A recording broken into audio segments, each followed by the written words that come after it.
Hello and welcome to OTRGold.com. I'm your host, Austin Bach. Thank you for being here. Once again, I am not in my normal setup. I am in the normal place, but not with the normal setup. I still got some stuff coming in the mail, so hopefully you can hear me. I think you can see me too. We're just going to keep going. Today, if this is your first stream, we're here every Monday, Wednesday, and Friday at 9 a.m. Pacific, listening to one episode of Dragnet until we have listened to all 310 episodes currently available. Today we're listening to episode 168. The title is The Big Tear. It's either tear or tear. That's the funny thing about English. They're spelled the same. It is about a burglar who in 1 year's time has taken $80,000 in money and jewelry. None of his victims can describe him, and our job is to get him. Today's episode originally aired September 11th, 1952. And Roscoe's calling me out for being late. And if you want some historical context for that, check it out in the description. There's a link to that.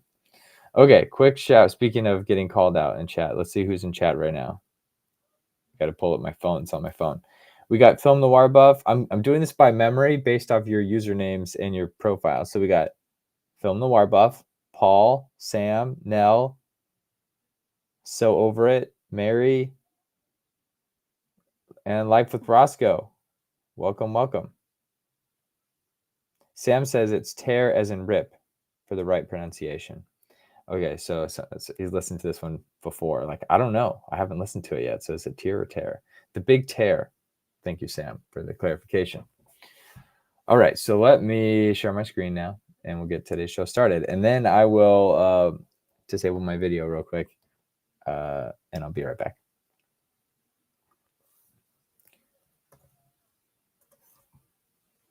Here we go.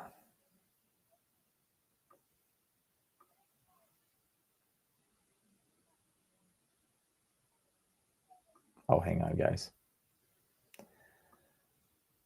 I have to change something on this computer. Come on, allow it. Later. Okay. Holy smokes. Can you guys see this? Hopefully, yes. 168. I was listening to some of this yesterday, and the audio is not the best, but it is listenable. I double checked it yesterday. Here we go.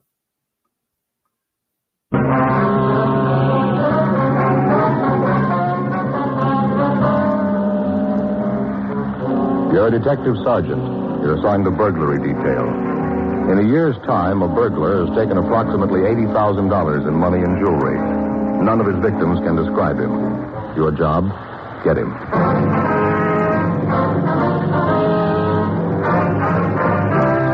Dragnet, the documented drama of an actual crime. For the next 30 minutes, in cooperation with the Los Angeles Police Department, you will travel step by step on the side of the law through an actual case transcribed from official police files. From beginning to end, from crime to punishment, Dragnet is the story of your police force in action. It was Tuesday, July 10th. It was hot in Los Angeles. We were working the day watch out of burglary detail. My partner is Frank Smith. The boss is Captain Wisdom. My name's Friday. It was 8:02 a.m. when I got to room 45. Burglary. That you, Joe? Yeah. How about that fight last night, huh? Did you see it on Channel 4? No, I started to watch it. The set went out. Picture tube? I don't know, Joe. Picture got all fuzzy and started to wobble. You know, like when an airplane goes over between the set and the train. Oh, yeah, I know. The set's been acting up lately. I thought there might be something wrong with the aerial, so I figured I'd take a look at it. Mm-hmm. Got the ladder out, got up on the roof. Sure enough, one of the wires on the thing was off. Just hanging by a little bit of the rubber coating. Mm-hmm. Climbed back down to get the wire cutters to fix it. Couldn't find them. Had to use scissors to strip the insulation off the wire. Got the wire all fixed to put back on, then I couldn't find the pliers to get the nut off the aerial. Looked all through the house, no so. Well, what'd you do? Nothing I could do. Try to get the nut off with the scissors. Broke them. Finally went back into the house to listen to the radio. Fight was over. Yeah, I only went 4 rounds. Yeah, I found that out. Got the radio on just when the announcer was giving the last commercial. And Faye and me had a talk. Oh, not again. Yeah, I told her I was going to buy a whole new set of tools. The first time I saw the kids with one of them, I was going to raise the roof. Must have made her happy. Yeah, it did. Made some remark about them only being kids. Said if I wanted to keep the tools out of their hands, I should put them in a place where they can't reach them. There's only one trouble, Joe. What's that? With Mike and Stacy, there isn't such a place. Figure I know what you mean. It's sure a good fight, though. It's too bad you missed it. Yeah. Got in, Smith? Yeah, Skipper. Right here with you. Thanks.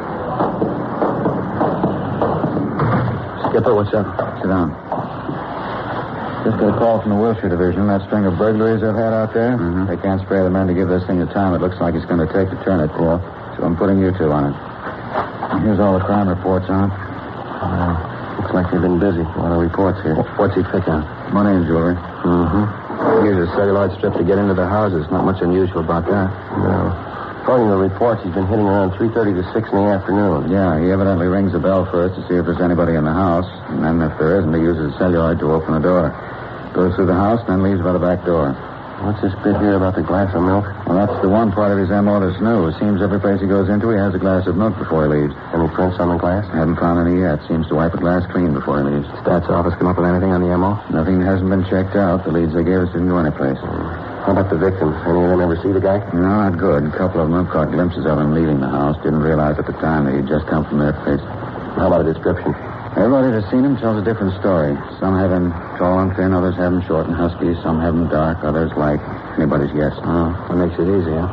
You've been working any one area, Skipper? Yeah, according to those reports, he works around in here. And here.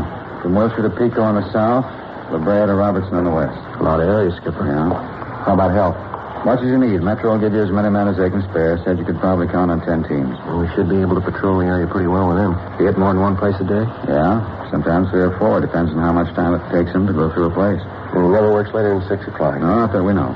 Pretty smart. More people on the streets that time of day, less likely to be noticed. That's probably the way he figures it. I still don't think I get this milk thing here. Yeah, it's a weird one. You have it every place he goes? Seems to. The owner comes home and finds all the money and jewelry in the place gone and an empty glass on the table in the living room. Living room? Yeah, in the living room. Evidently pours the milk right after he gets into the house and carries it around with him while he works. Finishes it up before he leaves. Boys from Wilshire have found those rings, you know, when you put a glass down on the table. Yeah, I know. Found them all over the house. They haven't found any prints at all, huh? No, Leighton Prince has gone over the places completely. Everything they found has a right to be there. Belonged to the family or friend. $80,000. How about the pawn shop detail? They turn up anything? No, nothing. None of the jewelry's turned up as far as we can tell. Looks like a gem, huh? It is. It's all yours. All right. We'll get started on it right away. You two stay on this until you clean it up. Right, Skipper. Any ideas where you're going to start? Well, only one place, the neighborhood where he works. Yeah? We don't know him. Maybe he'll come to us. Frank and I went over the report. In general, the operation was the usual type. Use of a celluloid strip to enter a house wasn't new. The suspect operated during those times when detection was least likely. He never operated in the rain. All in all, with the exception of the milk drinking, the case could have been 100 others. Frank and I spent the rest of the afternoon talking to the victims who had seen the burglar. They were all sure that the man they'd seen was the one we wanted, but their description varied from each other. All the victims had been shown mug books, but failed to identify the suspect. We called Metro Division and asked them to give us as many radio units as possible to cover the area. They assigned 10 cars to the detail. Frank and I covered the entire area in our car. Wednesday, September 5th. 2 months had passed, during which time the burglar hit only 2 houses. In spite of the heavy patrol action in the area, he got away safely in both instances. 5:45 p.m. Looks like another day shot, huh? Yeah, another 15 minutes to go. Well, one thing anyway, he's calmed down, Joe. He's going to make 100,000 this year. Wait a minute, Frank. Yeah? Up ahead there on the left, White House. Yeah, I can see him. Pull over here. We'll walk down it. Right. Come on, you get on my side. All right. Still working? Yeah, probably a double lock on that door, huh? Celluloid won't work there.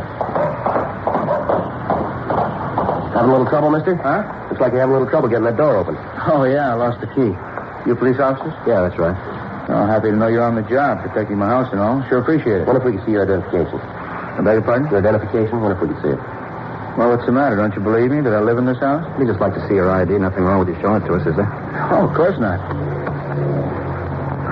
Gee, looks like I left my wallet in the house. What's that gadget you were trying to get into the house with there? Oh, this? A piece of celluloid. I read about it someplace. I happen to have it. Mm-hmm. Turn around, will you, toward the street? Yeah, sure. What do you want? What's the address of the house you live in? The address? Yes, sir. You guys still don't believe I live here, do you?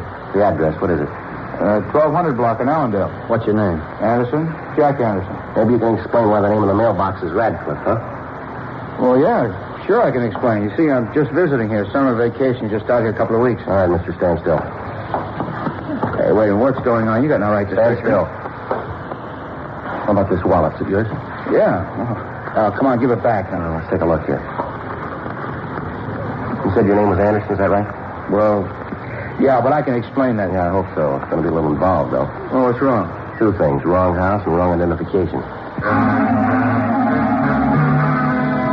Frank and I took the suspect back to the city hall for interrogation. Although he gave us the name Jack Anderson, all his identification bore the name Robert Red Neal. We ran the name through R&I. Neal had several previous arrests on burglary charges. According to the record, there were no wants on him at the time. 6:20 p.m. Frank and I questioned Neal. All right, Neil, come on off it. Okay, so you know I don't live in the house. It looks like one I do live in. I just made a mistake, that's all. They build all these houses out here so they look alike. Now, look, Neal, don't ask us to believe that one. I'm not asking you to believe anything but the truth, and I'm telling you that. Sure. Now, what about your record? Well, what about it? A lot of burglary charges. All right, I did a little time. Now, what's that prove? I'm going straight now. You still can't come up with a story to tell why you were trying to get into that house. I told you, I thought it belonged to a friend of mine. What's his name? I don't remember. You like milk, Neal? Huh? You like milk? Look, I don't get this. What are you trying to Just prove? answer the question. Do you like milk? I can take it or leave it alone. I'm a big boy now. Sometimes I drink coffee. How long have you been in town, Neal? A couple of weeks. Why? Where were you before you got here? Up north. Where up north? Around Sacramento. What'd you do up there? A few odd jobs. Look, if you guys are going to book me, then do it. Let's get this yak over A couple with. of things we want to settle first, Neal. What? How long were you up north?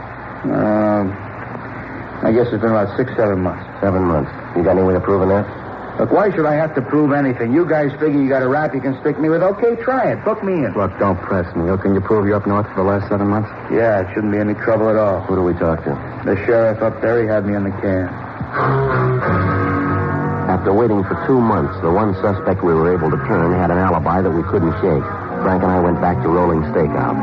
The burglaries continued. Evidently, the burglar was getting more and more reckless. The police cars in the area were acting as less of a deterrent to his activities. In 2 weeks, he looted 16 homes. A week of bad weather brought his operation to a standstill, but as soon as the rain cleared, he went back to work. Tuesday, October 9th, we got a call from an elderly woman who said that she had information regarding the burglaries. Frank and I drove over to talk to her. Won't you sit down, officers? Thank you, ma'am. Yes, ma'am. Miss Blair, you said on the phone that you had something to tell us about the burglary. Yes, I have. Would you like a little something to eat? Sandwich, coffee? I just took some cookies out of the oven. Maybe you'd like some of those and a glass of milk. No, ma'am. Thanks just the same. Now, will you just tell us what you know, please? Well, I feel a little silly about it, officer. At first, I didn't think I'd say anything about it, but then I got to thinking, and I figured it might be better if I did tell you. Yes, ma'am. It's about the burglaries, you know. Yes, ma'am. That's what you said on the phone. Phone? Oh, yes. You mean when I called you? Yes, Miss Blair. Now, if you'd please tell us what it is that you have here. Of course. I guess I'm just being a coward about it, not telling you right out, but when you hear the whole story, you'll understand. Yes, ma'am. You see, I went out to the store yesterday afternoon, had a sale on frozen foods down at the supermarket. Wonderful bargains. Fruit juice at 12 cents a can. Prices on vegetables where you just wouldn't believe it. We understand that, ma'am. Now, how about the burglaries? Oh, yes. Well, I went to the market about 2:30. That's when I left the house. Normally, I meet my husband after work, and he brings me home. Only yesterday he didn't. He had some work to do at his office. He's in real estate. Yes, ma'am. Well, yesterday he didn't bring me home. I caught a ride with that nice Mrs. Coddington. Lives 2 doors down. She brought me home yesterday. I got here about 3:45. Remember looking at the mantel clock when I came in. That one there. Yes, ma'am. Clock has always kept perfect time. Wedding present. Lovely thing. Yes, ma'am. It's very nice. Isn't it though? The gold work on the face. Ma'am, we don't like to be rude, but if you just tell us what you know about the burglaries. Well, certainly. You see, I came into the house, and there he was. Ma'am? The burglar. There he was in the hall, drinking a glass of milk. Such a nice-looking boy. Just stood there for a minute drinking the milk. Well, what did he do when he saw you? And he put the milk down on the telephone table, and then he started to run to the back door. I told him to stop. Did he? Not at first. Then I told him that my husband was out in back, out in the garage. He stopped then. Go on, ma'am. I asked him what he was doing in my house. What did he say? Nothing, really. He just stammered around, said that maybe he'd made a mistake. I told him that I guess he had, breaking into somebody's house. Just terrible, officer. Like to scare the wits out of me. Yes, ma'am. I started to tell him how he should be ashamed of himself for stealing from other people. I really told him. I said, you know, we haven't got that much that we can have people like you come in here and steal. Then I picked up the phone and started to call the police. That's when he started to cry. He started to cry? Yes, just like a little boy. Put his hands up to his face, and the tears just streamed down his cheeks. What happened then, Mrs. Blair? Well, when I saw him cry, he looked so small, like such a little boy, that I went over to him and comforted him. You didn't get in touch with the police, ma'am? Well, no. Oh, I suppose I should have, but I didn't. When I got the boy calmed down, he told me that he didn't know what he'd do if his family found out about it. He told me about his mother and how she died when he was just a baby and how his sister raised him. He said she was just a couple of years older than him. I asked about his father, and he said that his father was a drunk, that he had to bring in what money the family needed. Said that his sister was sick, bad heart, and at the shock of his being arrested, he'd kill her. Well, now, I asked the officers, what could I do? Well, what did you do, Miss Blair? I told him to sit down. I wanted to talk to him. We went out in the kitchen, and I asked him if he was hungry. You know, growing boy and all. I thought he might like a sandwich or something. Mm-hmm. He said that he didn't want anything to eat, but he said he would like a glass of milk, so I poured him one. You said that you'd talked with him? Yes, I thought that maybe I could talk him out of continuing this way, stealing. I asked him if he had a job, something to earn an honest living. Yes, ma'am. He told me that he'd tried to find work after school, but anything he'd get just didn't pay him enough. He tried to get along on the money, but it just wasn't enough. Medicine for his sister and all.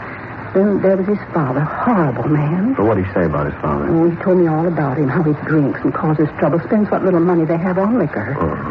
This boy tell you his name, ma'am? Not at first.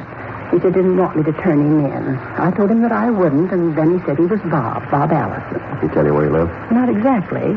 Said someplace out on East Los Angeles.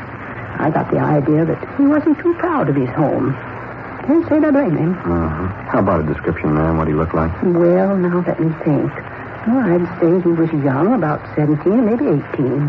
Such a young man to be doing something like this. How tall would you say he was, ma'am? Tall? Mm-hmm. Oh, I guess as tall as you are. Maybe just a teeny bit taller. That'd make him about 6 feet. Yes, I guess so. How about his build, ma'am? Oh, nice, broad shoulders. You got no idea how I felt when I thought about this boy being a thief. It's terrible. Right, ma'am. Well, would you say he was heavy or slight? About how much would you say he weighed? Oh, I'm bad at guessing people's weight. It'd be difficult to say. Well, ma'am, would you say he was as heavy as I am? Yes, about your weight. How about the color of his hair? Light, nice blonde hair. He had a little wave right here in front, blue eyes. Looked like such a little boy when he cried. Yes, ma'am. Was there anything unusual about him that you might have noticed? Scars, moles, anything like that? No, not a thing. How about the way he talked? Anything unusual there, maybe? Sorry. How about his clothes, Mrs. Blair? How was he dressed? A pair of slacks, a white shirt, and no tie. A button was missing from his shirt. Poor boy probably hasn't got anyone to take care of his clothes. Had on a school sweater. You know, the kind that the seniors get when they're going to graduate? Has the initial of the school on it and no stripes on the sleeve. Yes, ma'am. What was the initial on the sweater? There wasn't one. It had been taken off. I could tell that there had been one, though, because a few of the threads were still in the wool. How about the color of the sweater? Brown, a dark brown with yellow stripes. Now, Miss Blair, Yes? the glass of milk that the boy drank from the glass, has it been washed yet? I thought you'd ask about that. No, I stepped aside for you. You have it now, ma'am? Yes, it's in the kitchen. My husband said you'd want it. He was hopping mad when he heard about it, just about raised the roof right off the house. I wonder if we could see that glass. Well, of course. It's right out here in the kitchen. Fine. There it is on the drain board. Anybody touched it since the boy? No, I don't think so. My husband might have, but I don't think he did. He was quite adamant about me not washing it until you came. Now, Miss Blair, this happened last night. How was it you waited until this morning to report it? Well, at first I believed the boy. Really thought that it was just circumstances that made him steal. I felt so sorry for him when he broke down and cried. Right here, leave him. Give him every chance. That's why I let him go. I thought that it might do some good, sort of a new beginning. When I told my husband about it, like I said, he was pretty sore. Talked about the young thief. We never had any children of our own, and I felt so sorry for the boy. I guess my husband couldn't understand. When Bob, that's his name, when Bob said he was sorry, I believed him and let him go. Just let him walk right out of the house. My husband got home, and I told him. He said to call you. I tried to talk to Sam, that's my husband, make him understand, but he insisted. And then this morning, of course, I agreed with him, and so I called you. Well, why was that, ma'am? Bob stole my watch.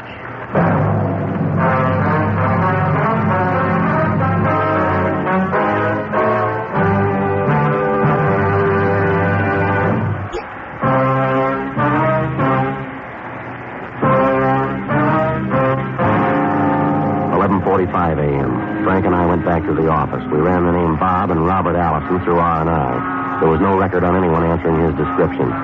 We got out a local broadcast and an APB on him. Mrs. Blair went over the mug books, but was unable to identify the boy. Frank got in touch with the Board of Education and asked for the name of the school using the colors brown and gold. They told him that it would take a little time to check, but that they'd call us back. We notified the cars from Metro of the new developments and gave them the description of the boy. A check of the phone books for the name netted us nothing. Latent prints were sent out to the home of Enid Blair to get the fingerprints of she and her husband. In checking over the empty glass found in the Blair home, besides the prints of Mr. and Mrs. Blair, Dean Bergman came up with a partial unidentified print. It was not enough for classification, but he told us that if we turned the burglar, he could tell us if we had the right man or not. 4:30 p.m. Frank and I cruised the area the burglar had been working in. We were in constant contact with the other 10 cars in the field. Figure you're still working in this neighborhood, Joe? Well, we got no choice till we hear otherwise. Funny about the Blair woman, isn't it? What? You know, turning the kid loose. Sure must have put on a show. Yeah, sure. What time you got? 4:38. Got another hour and a half. Frank? Yeah, Joe. Up ahead there in the corner? Yeah, brown sweater could be. All right, let's go. He sees us making a break through that yard there. Come on. All right, hold it up there. He isn't stopping. Going around that garage. I'll try and head him off. All right, watch it.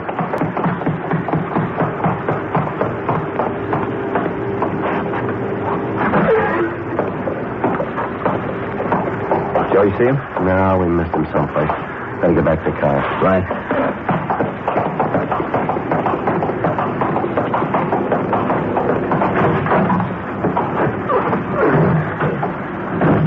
I'll call in here. Right. Unit 1K80 to Unit 2R1. Unit 1K80 to Unit 2R1. Come in, please. Unit 2R1 to 1K80. Suspect WMA, 17 to 19 years old, wearing tan trousers and brown and gold sweater, fleeing on foot. Last seen going east on Chalmers Drive at corner of Spalding Avenue. Please block at Chalmers and Hayworth. Repeat, please block at Chalmers and Hayworth. Roger, 1K80. Unit 2R7, come in, please. Unit 2R7 to 1K80, go ahead. You get the description all right? Yeah. Want to cover Barrows Drive and Hayes Street? Repeat, Barrows Drive and Hayes Street. Over. Roger, 1K80. Units 2R2, 2R3, 2R4, 2R5, and 2R6 converge on area adjacent to Chalmers and Spalding. Repeat, converge on corner of Chalmers and Spalding. Unit 2R20 will direct operations. 1K80 out. It's locked in. Let's find it.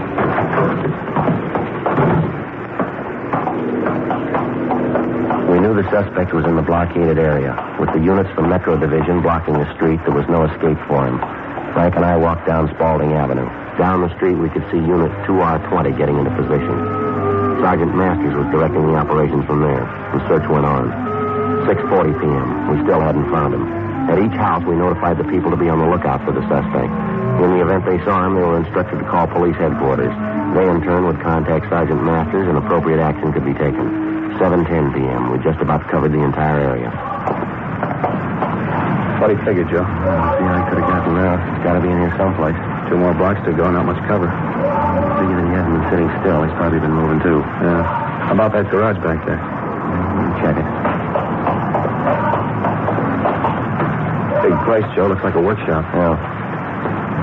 Wonder who it belongs to. Well, imagine that house over there, don't you? That's where the wires lead. Wait a minute. Here, look at this. Broken padlock. This must be where he is. Not easy.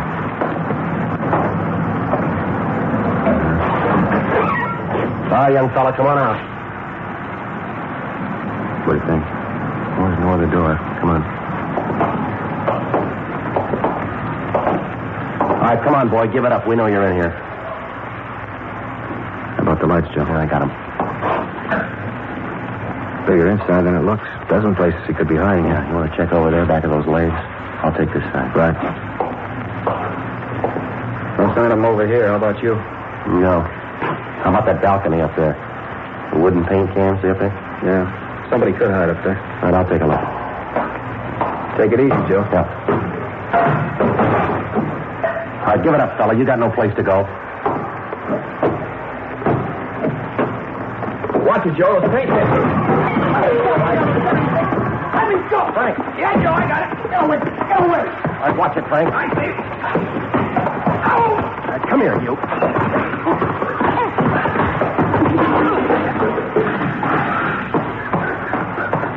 I didn't mean to cut him. I told you to leave me alone. I told you. All right, come on, get up, you. How about it, Frank? You all right? Oh, Joe, just a cut, isn't there? All right. Let me go. I didn't mean it. I got scared. I didn't mean it. I don't know what I'll do if my family finds out. Yeah, sure. You going to tell us about your sister, the one who was sick, and your drunken father? Huh? Well, are we going to get the full treatment here, the same one you gave Miss Blair? She told you, huh? Yeah, she told us. What's your name, boy? Akins. Robert Akins. Guess you got me tagged for the jobs, huh? Yeah, we got you tagged. Lousy deal. I thought for sure I had her figured. Crummy deal all the way around. Never should have started it. All I got was a lot of cheap jewelry and a little money.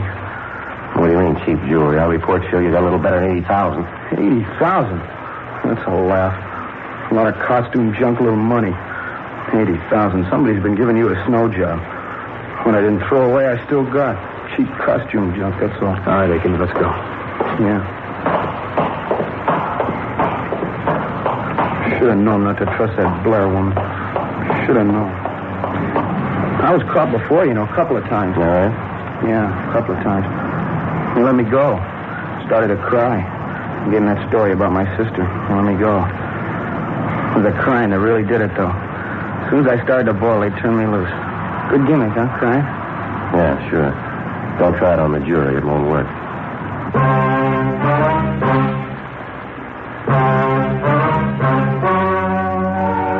The story you have just heard was true. The names were changed to protect the innocent.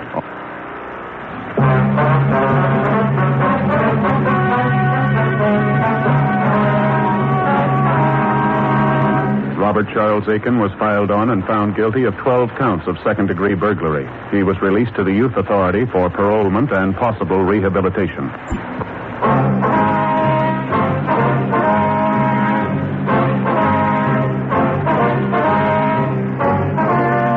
Heard Dragnet, a series of authentic cases from official files. Technical advice comes from the Office of Chief of Police W.H. Parker, Los Angeles Police Department. Technical advisors Captain Jack Donahoe, Sergeant Marty Wynn, Sergeant Vance Frazier. Heard tonight were Herb Ellis, June Whitley, Jack Crucian. Script by John Robinson. Music by Walter Schumann. Hal Gibney speaking.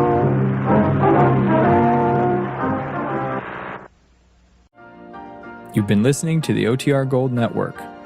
Find more classic radio at otrgold.com.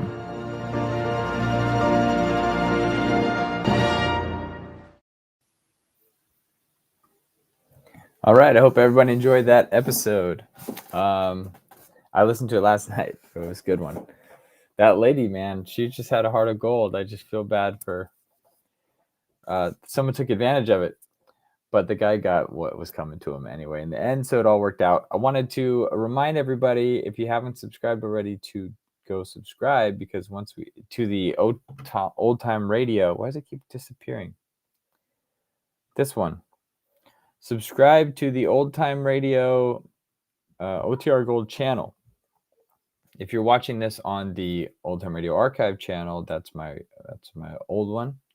I've started this new channel. This is where we live stream 3 days a week.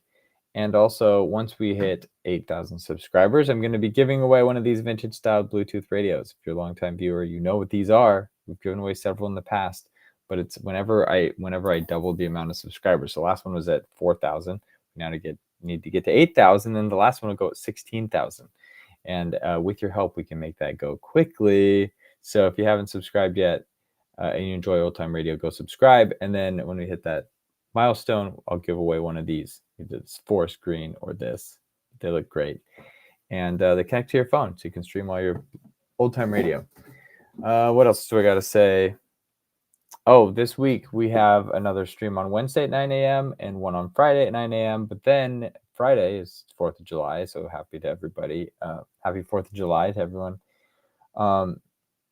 And Sam, I wish you a happy Friday. just an average Friday over there in the UK, but everyone stateside, happy 4th. Happy Independence Day. And then Friday night, we got a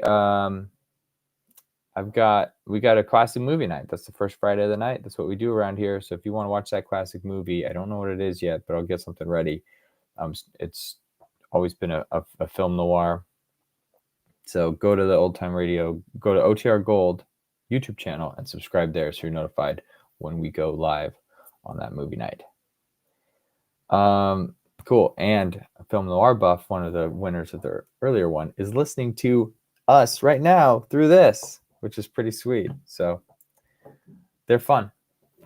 Anyway, go check that out. Go subscribe. Help us grow the channel. Help us meet new friends. And until Wednesday, have a good one. Be safe. Be healthy. Be happy. See ya.